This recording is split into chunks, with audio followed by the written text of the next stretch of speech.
Hello friends, this is Sumitra and welcome to Tech Manthan. तो आज की इस वीडियो में डिस्कस करेंगे एक और इम्पॉर्टेंट थ्योरी जो हम पर्सनालिटी की थ्योरीज़ कर रहे हैं। ऑलरेडी 2 वीडियो मैं आप लोगों के साथ में डिस्कस कर चुकी हूँ, जिसमें कि पर्सनालिटी की काफ़ी सारी थ्योरीज़ को हमने डिस्कस किया है।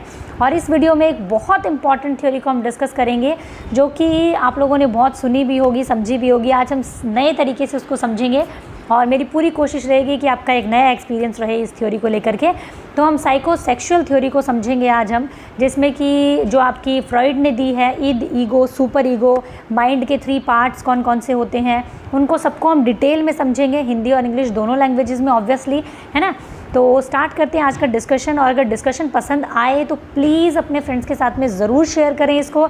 लाइक करना मत भूला करो यार, तुम लोगों का एक थंब मतलब ऐसे उसको टर्न किया करो, ब्लैक ब्लू जो भी होता है वो, ठीक है। तो उससे क्या होता है, मुझे भी थोड़ा मोटिवेशन मिलता है और कोई उससे कुछ नहीं मिलने वाला मुझे, वैसे ही मुझे कुछ नहीं मिल रहा है यूट्यूब से, ठीक है। तो इसलिए लाइक ज़रूर किया करो, शेयर किया करो अपने फ्रेंड्स के साथ में, ठीक है। तो बढ़ते हैं हम लोग आगे अपनी थ्योरी की तरफ, स्टार्ट करते हैं। सबसे पहले मैं बताती हूँ आपको कि आज हम क्या क्या चीज़ें डिस्कस करने वाले हैं। तो आज हम डिस्कस करेंगे लिबिडो के बारे में, समझेंगे जो फ्रॉइड ने एक टर्म दी है लिबिडो, जिस पर कि ये सारी थ्योरी बेस्ड है एक तरीके से। कॉन्शियस माइंड क्या होता है, यानी जो आपका चेतन मन क्या होता है, सब कॉन्शियस यानी अर्ध चेतन मन, और अनकॉन्शियस यानी कि अचेतन मन क्या होता है आपका। इलेक्ट्रा कॉम्प्लेक्स क्या होता है, ऑडिपस कॉम्प्लेक्स क्या होता है, उसको समझेंगे। फ्रॉइड ने जो स्टेजेस दी है डेवलपमेंट की उसको समझेंगे। ईद, ईगो और सुपर ईगो के कॉन्सेप्ट को हम समझेंगे। तो ये काफ़ी सारी चीज़ें हैं जो आज की वीडियो में आपको देखने के लिए मिलेगी, और मैंने पूरी कोशिश की है हिंदी इंग्लिश दोनों लैंग्वेजेस में आपको अच्छे से चीज़ें जो है वो समझ में आए, ठीक है। तो स्टार्ट करते हैं हम। सबसे पहले स्टार्ट करते हैं माइंड के जो पार्ट होते हैं। मैं खुद को थोड़ा हाइड करती हूँ ताकि आप अच्छे से देख सकें। देखिए, माइंड के पार्ट, जो माइंड के पार्ट बताए हैं फ्रॉइड ने, उन्होंने कहा है कि जो हमारा माइंड होता है वो 3 भागों में डिवाइड होता है। एक आइसबर्ग से उन्होंने क्या किया है, तुलना किया है। जैसे आइस का कुछ पार्ट जो होता है बाहर रहता है, कुछ जो है पानी के अंदर रहता है, तो उसी तरीके से उन्होंने बताया है कि इस बर्फ़ का जितना भाग पानी के बाहर रहता है वो हमारा कॉन्शियस माइंड है, यानी कि चेतन मन है। अब कॉन्शियस माइंड होता क्या है, the small amount of mental activity we know about. मतलब कि कॉन्शियस माइंड का मतलब होता है जो हम प्रेजेंट में हमारी एक्टिविटी है, जिसके बारे में हम सोचते हैं, जिसके बारे में हमें पता होता है सब कुछ, ठीक है। हम क्या सोच रहे हैं, क्या कर रहे हैं, सारी चीज़ों के बारे में जिनके बारे में हम अवेयर हैं, वो होता है हमारा कॉन्शियस माइंड, जिसको हम हिंदी में कहते हैं चेतन मन, ठीक है। उसके अलावा उन्होंने बात की है कि ये जो यहाँ वाला पार्ट है ये आपका होता है सब कॉन्शियस माइंड, यानी कि अर्ध चेतन मन। ये क्या होता है, ये प्रेजेंट से रिलेटेड नहीं होता है, लेकिन यहाँ क्या होता है, things we could be aware of if we wanted और ट्राइड, ठीक है। हम उन चीज़ों से अवेयर हो सकते हैं अगर हम ट्राई करें। मतलब कि जो हमारी मेमोरीज़ होती हैं, जो स्टोर्ड नॉलेज होती है हमारे पास में, जैसे बहुत सारी चीज़ें होती हैं जो हमारे सबकॉन्शियस माइंड में पड़ी रहती है, ठीक है। और हमें जब ज़रूरत होती है हम उनको रिकॉल कर लेते हैं, और जब हमें चाहिए होता है हम उन चीज़ों को याद कर लेते हैं, ठीक है। तो ये हमारी मेमोरी का पार्ट है, हमारी नॉलेज का पार्ट है। तो आपसे एक क्वेश्चन बाकायदा पूछा जाता है कि सबकॉन्शियस नॉलेज जो होता है वो किससे रिलेटेड होता है, सबकॉन्शियस माइंड आपका, तो वो किससे रिलेटेड होता है, हमारी मेमोरीज से, हमारी जो एक स्टोर की हुई नॉलेज होती है ना, उससे रिलेटेड होता है। भाई जब हमें ज़रूरत पड़ती है हम कुछ मेमोरीज़ को याद करते हैं, अदरवाइज़ क्या होता है वो हमारे सबकॉन्शियस माइंड में पड़ी रहती हैं, हम उनको भूले बैठे रहते हैं कि ऐसा कुछ हुआ भी था या ऐसा कुछ था भी, ठीक है। वो चीज़ें हैं, जैसे आपको कोई स्पेलिंग याद करनी है, ठीक है, कोई स्पेलिंग आपने पढ़ी, आप सोचोगे अच्छा यार ये स्पेलिंग मुझे आती तो है, आप ज़रा सा दिमाग पे जोर डालोगे और वो स्पेलिंग आपको फट से याद आ जाएगी। इसका मतलब वो आपके सबकॉन्शियस माइंड में थी, फिलहाल एक्टिव उसमें नहीं थी, वोकैबुलरी में नहीं थी, ठीक है।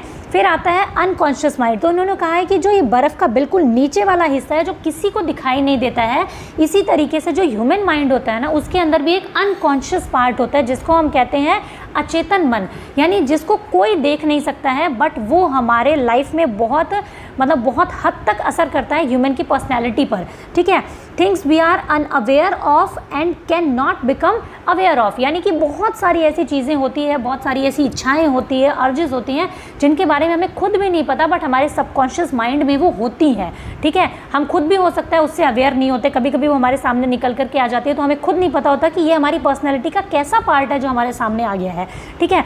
इसमें क्या चीज़ें आती है, आपकी सेक्सुअल अर्जेस हो सकती हैं, अग्रेसिवनेस हो सकती है, आपके डर हो सकते हैं, अनएक्सपेक्टेबल सेक्सुअल डिज़ायर्स हो सकती हैं आपकी, ठीक है। वायलेंट मोटिव्स हो सकते हैं, इरेशनल विशेज़ हो सकती है, इमोरल अर्जेस हो सकती हैं, सेल्फिश नीड्स हो सकती हैं आपकी, उसके बाद शेमफुल एक्सपीरियंसेस हो सकते हैं, और आपके जो ट्रॉमेटिक एक्सपीरियंसेस हो सकते हैं, ये आपके सबकॉन्शियस माइंड में, अनकॉन्शियस माइंड में रहते हैं, सॉरी, यानी कि आपके जो बिल्कुल ही अचेतन मन है जिसके बारे में कोई नहीं जानता, उसमें पड़े रहते हैं। कुछ ऐसे डर होते हैं आपके अंदर जो आपको भी नहीं पता होता कि ये डर आपके अंदर है। जब वो आपके सामने आती है वो चीज़, तब आपको पता चलता है कि अरे मुझे इस चीज़ से इतना डर है।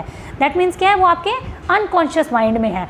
तो इसमें अगर हम बात करें तो ईद जो होता है वो किसका पार्ट होता है, अनकॉन्शियस माइंड का पार्ट होता है, ठीक है। और इसमें जो इन्होंने दो जो है इंस्टिंक्ट बताए हैं, जो आपका फ्रॉइड है, उन्होंने एक कहा है इरोज और एक थैनिटोज, ठीक है। तो इरोज जो होता है वो एक लाइफ इंस्टिंक्ट होता है और थैनिटोज जो होते हैं वो डेथ इंस्टिंक्ट होते हैं। इरोज का मतलब होता है कि व्यक्ति की वो वाली इच्छाएं जो उसको जीने के लिए प्रेरित करती हैं, ठीक है, जो उसको मोटिवेट करती हैं, जो उसको एक अच्छा इंसान बनाती है। और थैनिटोज यानी कि जो डिस्ट्रक्टिव आपके जो थॉट्स होते हैं, ठीक है, कि बहुत ही गलत काम कर दिया किसी के साथ में या कुछ इस तरीके के जो बहुत ही गलत जो विचार होते हैं आपके, वो थैनिटोज में आते हैं, यानी कि डेथ प्रवृत्ति के होते हैं, डिस्ट्रक्शन की तरफ लेके जाते हैं, विनाश की तरफ लेकर के जाते हैं इंसान को। तो ये तीन आपकी जो है आपके पार्ट बताए हैं माइंड के फ्रॉइड ने, ठीक है। आई होप आपको समझ में आया होगा।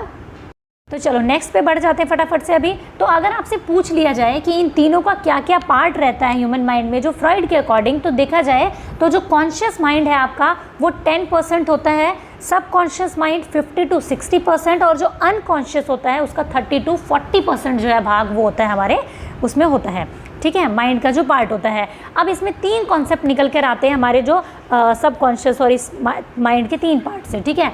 एक होता है ईद, एक होता है ईगो और एक होता है सुपर ईगो, ठीक है। तो जैसा कि बताया कि ईद क्या होता है आपका, ईगो क्या होता है और सुपर ईगो क्या होता है, उसको समझेंगे।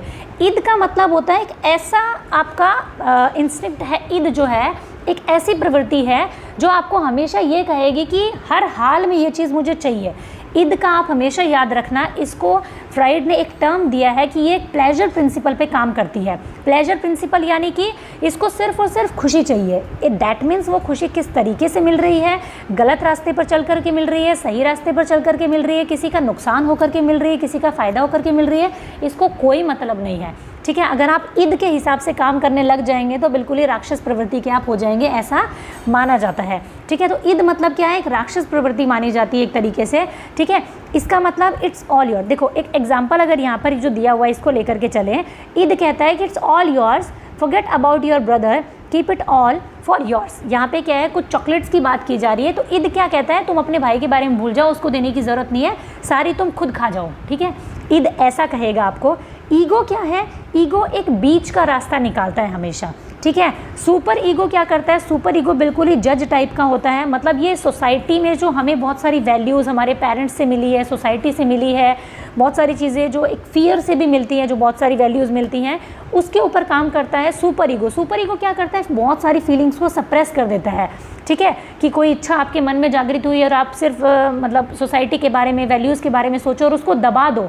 तो सुपर ईगो क्या करता है, वैल्यूज़ पर काम करता है, बहुत ज़्यादा मोरालिटी पर काम करता है, नैतिकता पर काम करता है। ईगो क्या करता है, बीच का रास्ता निकालता है कि भैया ये तो बिल्कुल ही मरवा देगा, बिल्कुल ही मतलब राक्षस प्रवृत्ति का है, और ये जो है ना ये बिल्कुल गला घोट देगा सारी इच्छाओं का। तो ईगो कहता है चलो भाई ठीक है, मैं बीच का रास्ता निकालता हूँ कि भाई बिल्कुल किसी का नुकसान भी ना हो और हमें अपनी इच्छाओं को भी ना दबाना पड़े, और किसी तरीके से हम लोगों को थोड़ा सा ईगो का सेटिस्फेक्शन भी हो जाए, ठीक है, उसको सप्रेस भी ना करना पड़े, दमन ना करना पड़े। तो यहाँ क्या बोला इन्होंने, I know mom gave me this candy to share with my brother, we should split it evenly, ठीक है। इसने क्या कहा कि ये जो मेरी मम्मा ने मुझे कैंडी दी है वो मेरे ब्रदर के साथ में शेयर करने के लिए दी है, और हमें इन दोनों को जो आपस में शेयर कर लेना चाहिए, ठीक है। इवनली मतलब इक्वल शेयर कर लेना चाहिए हमें। सुपर ईगो कहता है you know that your brother loves candy, you should give it all to him and not to greedy. Super ego कहता है भैया तू सारे अपने भाई को ही दे दे, तू बन जा राम तू बन जा यहाँ पे राम, उसको बना दे लक्ष्मण, और ये जो तेरे पास में टॉफ़ी है ना सारी अपने भाई को दे दे, तू क्या करेगा खा के, है ना। तो मतलब सुपर ईगो क्या करता है, हमारी जो इच्छा होती है उसको सप्रेस कर देता है। तो ईद आपको समझ आया होगा, ईद जो है प्लेजर प्रिंसिपल पर काम करता है, ईगो रियलिटी पर काम करता है, और सुपर ईगो क्या है, मॉरलिटी पर काम करता है। ये तीन चीज़ें आप ज़रूर याद रखना, पेपर में पूछी जाती है आपसे, ठीक है। तो ये बस वही बात है, ईद आपको जैसे कि I want that right now, Eid कहता है मुझे अभी की अभी चाहिए कोई भी चीज़, क्योंकि प्लेजर प्रिंसिपल पर है। जो भी आपकी इच्छाएं होंगी, डिज़ायर्स होंगी, वो हमेशा ये कहेंगे अभी की अभी पूरी होनी चाहिए, किसी भी हाल में हो अभी की अभी होनी चाहिए। ईगो क्या कहेगा, let's figure out a way to work together, ठीक है, कि भाई कोई बीच का रास्ता निकालते हैं, कोई देखते हैं किस तरीके सोल्यूशन होगा। और सुपर ईगो क्या कहता है, good people don't think about those thing, ठीक है, कि जो अच्छे लोग होते हैं वो इन सब बातों के बारे में नहीं सोचते हैं, ठीक है। तो इसका मतलब ये 3 आपके टर्म्स होते हैं। अब ये सेम चीज़ आपको हिंदी में दे रखी है कि ईद जो होता है एक जन्मजात प्रकृति का होता है। हाँ, फ्रॉइड ने ये कहा है कि जो ईद होता है ना वो आपके अंदर बाय बर्थ होता है बच्चे के अंदर। जैसे आपने देखा होगा ना, बच्चे को भूख लगी है तो उसको क्या चाहिए, बिल्कुल एकदम तुरंत उस चीज़ के लिए दूध चाहिए या कुछ और चाहिए, रोना धोना स्टार्ट हो जाता है एकदम से। तो वो कहते हैं कि ईद जो होती है बच्चे के अंदर जन्म से होती है, बाय बर्थ होती है उसके अंदर में, और वो सुख और संतुष्टि पाना चाहता है, हमेशा तत्काल उसको चाहिए होता है, प्लेजर प्रिंसिपल पर काम करता है। तो ये सारी चीज़ें मैंने आपको वैसे भी समझा दी, आप इसका स्क्रीनशॉट ले सकते हैं, सिर्फ हिंदी में एक्सप्लेन किया हुआ है। उसके बाद उन्होंने जो टर्म दी है, एक लिबिडो और एक फिक्सेशन, ठीक है। लिबिडो और फिक्सेशन को हम समझेंगे थोड़ा सा। लिबिडो क्या है, इस लिबिडो पर ही उन्होंने सारी स्टेजेस दी हैं आगे जो हम पढ़ेंगे, तो इसको समझना ज़रूरी है। लिबिडो पे क्वेश्चन भी आया हुआ है, आपका एस्टेट में क्वेश्चन आया हुआ है, DSSB में लिबिडो से क्वेश्चन आया हुआ है, ठीक है। तो लिबिडो क्या होती है, the way in which libido is expressed depend upon the stages of development a person is in. जो लिबिडो एक्सप्रेस होती है वो डिपेंड करती है आप किस डेवलपमेंट किस स्टेज पर है। फ्रॉइड ने क्या कहा है कि child develop through a series of psychosexual stages 1 at each stage the libido is focus on a specific area. Libido एक तरीके की उन्होंने बताया है कि एक तरीके का, आप क्या कह सकते हो इसको, एक तरीके का मतलब अर्ज है एक तरीके की, जो कि बच्चे के अंदर में उसके डेवलपमेंट की फर्स्ट स्टेज से स्टार्ट होती है और स्टेज बाय स्टेज अलग अलग बॉडी पार्ट्स में होती है, ठीक है। जैसे उन्होंने बताया कि स्टेज 1 में जो है उसकी जो लिबिडो जो होती है उसका जो प्राइमरी फोकस होता है वो हमारा मुंह होता है, बच्चे का जो मुंह होता है वो वहाँ से प्लेजर सीख करता है। तो लिबिडो जो होती है प्रेजेंट होती है उसकी मुंह में होती है, ठीक है। तो इसीलिए उन्होंने बताया when handled successfully the child move to the next stage of development and eventually grow into a healthy successful adult. उन्होंने कहा है कि लिबिडो जो है हर स्टेज में अलग अलग बॉडी पार्ट में होती है, और अगर उसको अच्छे तरीके से हैंडल कर लिया जाता है तो बच्चा जो होता है वो नेक्स्ट स्टेज में अच्छे से चला जाता है डेवलपमेंट की, और वो बहुत ही अच्छा एक हेल्दी अडल्ट बनता है और आगे जा कर के उसकी एक अच्छी पर्सनैलिटी बनती है, ठीक है। In some cases the focus on a person's libidian energy may remain fixed at an earlier stage of development in which Freud referred to as fixation। अब फिक्सेशन उन्होंने क्या कहा है कि कभी कभी क्या होता है, जो लिबिडियन एनर्जी होती है एक बच्चे की वो किसी भी एज में अगर फिक्स रह जाती है तो उसको उन्होंने फिक्सेशन कहा है, ठीक है। अब हम देखते हैं फिक्सेशन क्या है, वो हम आपको स्टेजेस में समझाएंगे, ठीक है। तो स्टेजेस ऑफ डेवलपमेंट में आपको पता चल जाएगा कि फिक्सेशन क्या होता है। देखते हैं, चलो स्टेजेस ऑफ डेवलपमेंट क्या दी है। सबसे पहली स्टेज दी है उन्होंने ऑरल स्टेज, यानी कि इसको हम मुखावस्था, मौखिक अवस्था, हिंदी में कई सारे नाम है। ऑरल स्टेज का मतलब क्या होता है, इन्होंने क्या कहा है कि बच्चे की जो ऑरल स्टेज होती है जो कि आपकी जन्म से लेकर के 1 साल की होती है, इन्होंने कहा कि उस टाइम पे जो लिबिडो होती है उसका प्राइमरी जो सोर्स होता है वो बच्चे का मुंह होता है, ठीक है। वो जो प्लेजर सीख करता है वो कहाँ से करता है, वो मुंह से करता है। वो हर एक चीज़ को क्या करेगा, जैसे दूध की बॉटल से वो दूध पीता है, ठीक है, तो उसको उस चीज़ से खुशी मिलती है। किसी चीज़ को मुंह में डालता है, अंगूठा सक करता है, ठीक है, अगर वो ब्रेस्ट फीडिंग करता है तो उसी चीज़ से उसको क्या है, प्लेजर मिलता है। उससे बच्चे की जो एंजाइटी होती है वो कम होती है, ठीक है। तो ऑरल स्टेज में क्या होती है, माउथ उसका जो है प्लेजर सीकिंग का एक ऑर्गन होता है, और लिबिडो जो होती है उसका सेंटर पॉइंट क्या होता है, माउथ होता है, ठीक है। नेक्स्ट अगर हम बात करें एनल स्टेज, ठीक है, जिसको कि हम हिंदी में कहते हैं गुदावस्था। एनल स्टेज बेसिकली क्या होता है, एनल स्टेज में जो बच्चा होता है वो इसमें क्या होता है कि बच्चे को बेसिकली यहाँ क्या होता है, एक उसकी जो टॉयलेट ट्रेनिंग का जो टाइम होता है उसको यहाँ पे एनल स्टेज कहा गया है। यहाँ पे ये माना जाता है कि बच्चे का जो प्लेजर सीख करने का जो एक एरिया होता है वो उसका ब्लैडर होता है, यानी कि जो टॉयलेट वो रिलीज़ करता है, ठीक है, उससे उसको प्लेजर मिलता है। कुछ बच्चों को होल्ड करके प्लेजर मिलता है, ठीक है। यहाँ क्या है, सबसे बेसिक बात यहाँ पे क्या है कि इस स्टेज में अगर बच्चे की जो टॉयलेट ट्रेनिंग होती है वो अगर बहुत अच्छे से की जाती है, बहुत ही एक फ्रेंडली बिहेवियर में की जाती है, पेरेंट्स जो उसको एक पॉजिटिवली डील करते हैं उसको, तो बच्चा जो है वो आगे चल करके एक बहुत अच्छा अडल्ट बनता है। उसके अंदर बहुत सारी अच्छी आदतें होती हैं, ऐसा फ्रॉइड का मानना है। और अगर बहुत सारे ऐसे पेरेंट्स होते हैं जिनको वो एक बहुत ही अर्ली स्टेज में टॉयलेट ट्रेनिंग पर जोर देते हैं बच्चे की, या उसको बहुत ज़्यादा इंसल्ट करते हैं कि भाई तुम तो कहीं आपने देखा होगा, देखो जो छोटा बच्चा होता है वो कहीं पर भी सूसू पॉटी कर देता है, कोई फ़र्क नहीं पड़ता। लेकिन जैसे जैसे वो 1 साल से 3 साल के बीच में होता है, यानी एनल स्टेज में होता है, तो वहाँ पे पेरेंट्स उस पर ध्यान देना स्टार्ट करते हैं कि वो कहीं भी इस तरीके से सुसु नहीं कर सकता है। आपको वो बच्चे को समझाते हैं कि आपको इस तरीके से कहीं पर भी नहीं करना है, आपको टॉयलेट में जाकर ही करना है, ठीक है।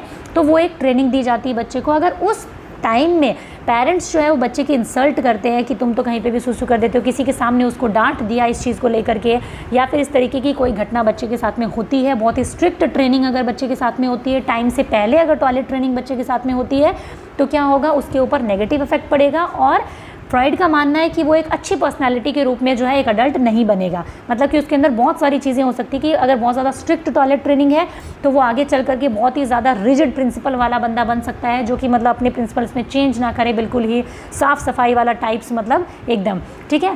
और अगर बहुत ज़्यादा इस चीज़ में पेरेंट्स बहुत ही लीनियंट रहते हैं कि कोई बात नहीं, कर दिया कोई बात नहीं, अभी तो बहुत छोटा है, करने दो, जहाँ मर्जी सुसु कर देता है, ठीक है, बहुत ही अगर फ्री रहते हैं तो बच्चा क्या होगा, बहुत ही मैसी टाइप का, और जिसको हम कहते हैं ना, मतलब अपनी देसी भाषा में एकदम सूगला टाइप का बच्चा बनेगा। मतलब उसकी चीज़ें यहाँ वहाँ बिखरी पड़ी है ना, उसको कोई होश नहीं होगा। तो इस टाइप का अडल्ट वो बनेगा कि बहुत ही ज़्यादा अनटाइडी टाइप का बंदा बनेगा वो आगे चल करके, बंदा या बंदी जो भी है, ठीक है।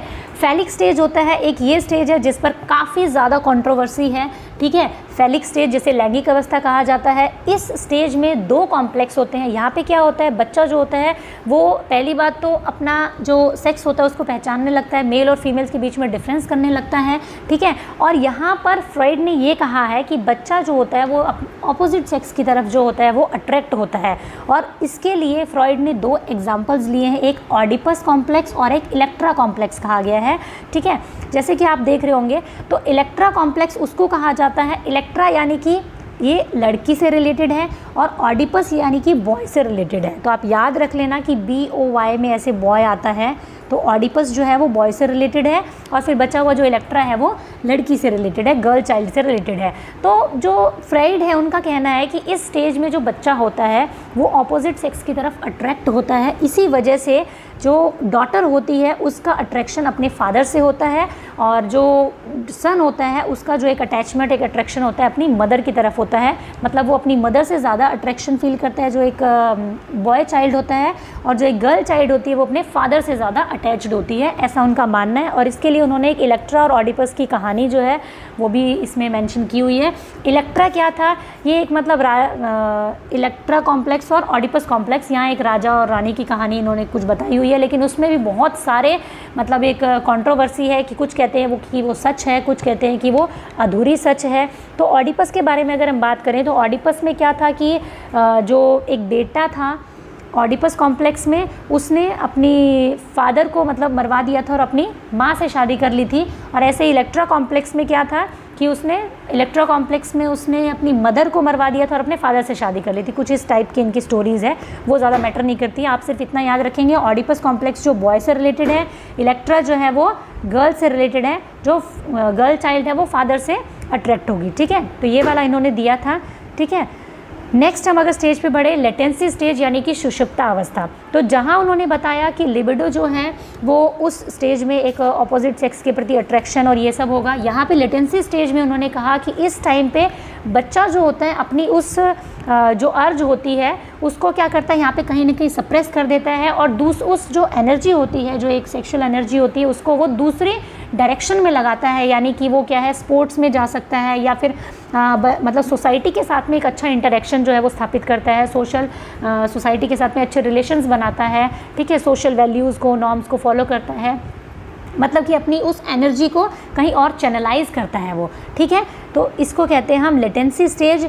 उसके बाद में आता है आपका जेनिटल स्टेज। यहाँ पर फिर से फ्रॉइड ने कहा है कि जिस सेक्सुअल एनर्जी को वो लास्ट स्टेज में सप्रेस कर देता है, दबा देता है, वो यहाँ पर फिर से एक्टिव हो जाती है, और इसमें क्या होता है वो अपना जो अपोजिट सेक्स होता है उसकी तरफ फिर से अट्रैक्ट होता है, और इसमें क्या होते हैं, रिलेशनशिप्स बनते हैं, आपके जो बॉयफ्रेंड्स हैं, हस्बैंड्स हैं, जो भी आपके रिलेशनशिप्स होते हैं वो इसमें जो होते हैं फॉर्म होते हैं। और उन्होंने ये भी कहा है कि जो बाकी 4 स्टेजेस हैं उसमें अगर बच्चे का डेवलपमेंट बहुत अच्छे से हुआ है, किसी भी स्टेज में फिक्सेशन नहीं हुआ है, तो इस स्टेज में आकर जो यहाँ पर जो एक बच्चा होगा वो एक अच्छा हेल्दी अडल्ट होगा, वो एक बहुत ही वार्म केयरिंग पर्सनैलिटी बन करके यहाँ पर उभरेगा जेनिटल स्टेज में, ठीक है। और अगर बाकी पिछली किसी स्टेज में कोई भी फिक्सेशन रह जाता है तो यहाँ पर आकर के उसको प्रॉब्लम हो गया। फिक्सेशन है क्या, ये आपको इस टेबल से ज़्यादा अच्छे समझ में आएगा।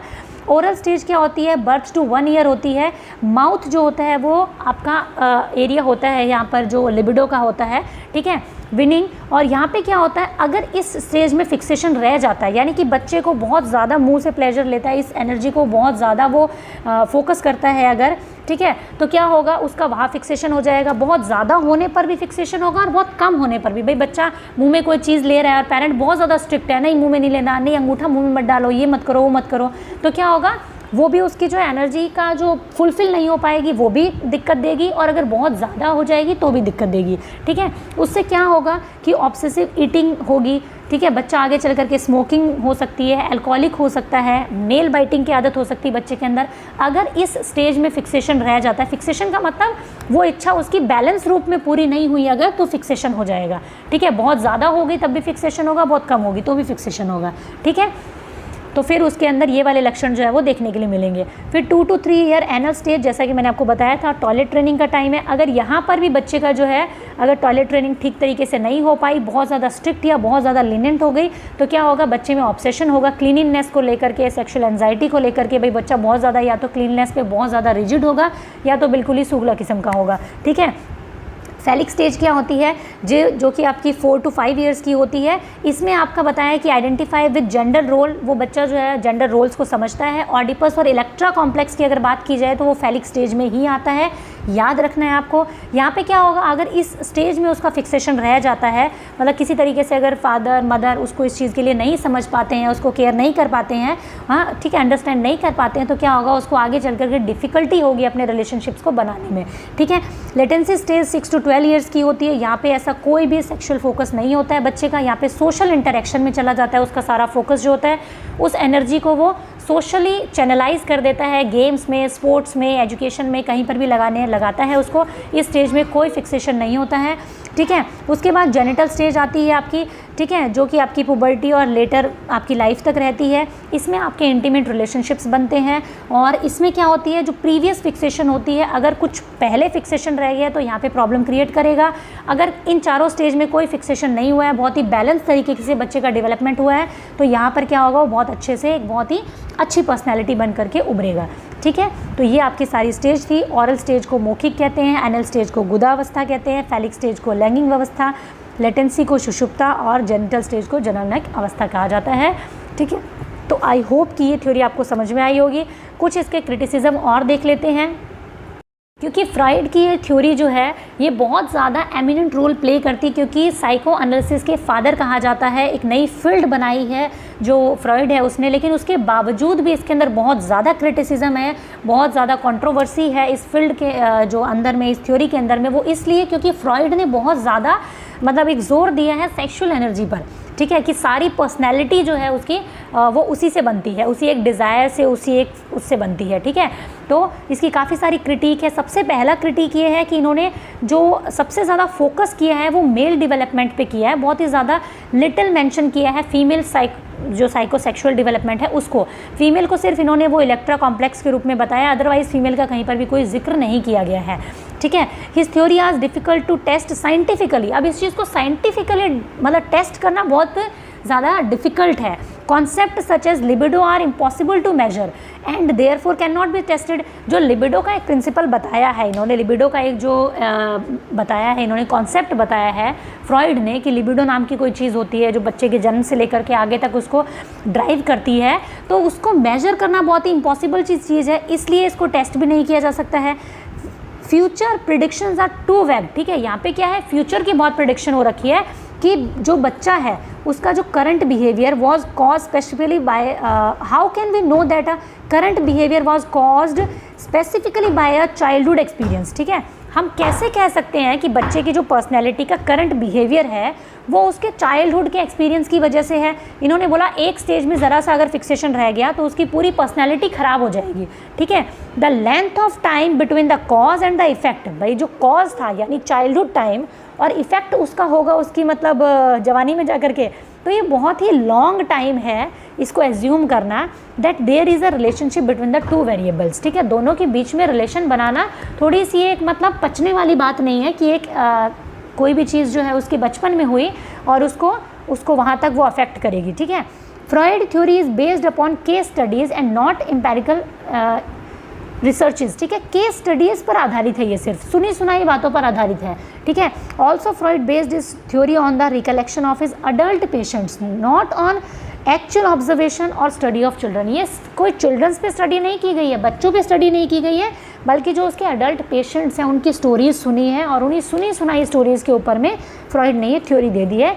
दैट इज़ वाई ये जो है टेस्टेड थ्योरी नहीं है, इसको हम मेजर नहीं कर सकते हैं जो चीज़ें उन्होंने बताई है, ठीक है, इसलिए इसका क्रिटिसिज्म किया गया। बट इतने सारे क्रिटिसिज्म के बाद भी फ्रॉइड अपने आप में एक एमिनेंट रोल प्ले करते हैं साइकोलॉजी में और उनका काफ़ी नाम भी है, ठीक है। तो ये हमारी थ्योरी थी। आई होप कि आपको पसंद आई होगी। अगर पसंद आई है तो वीडियो को लाइक ज़रूर करें, कमेंट करके ज़रूर बताएं और शेयर करें अपने सभी फ्रेंड्स के साथ में। सब्सक्राइब करके ये बेल आइकन हिट कर लेना और इसमें ऑल नोटिफिकेशन को प्रेस कर लेना। आने वाले टाइम में जैसे ही सीटेट का नोटिफिकेशन आता है हम लोग सीटेट की प्रिपरेशन फिर से स्टार्ट करेंगे। Thank you, keep learning, keep supporting and keep sharing.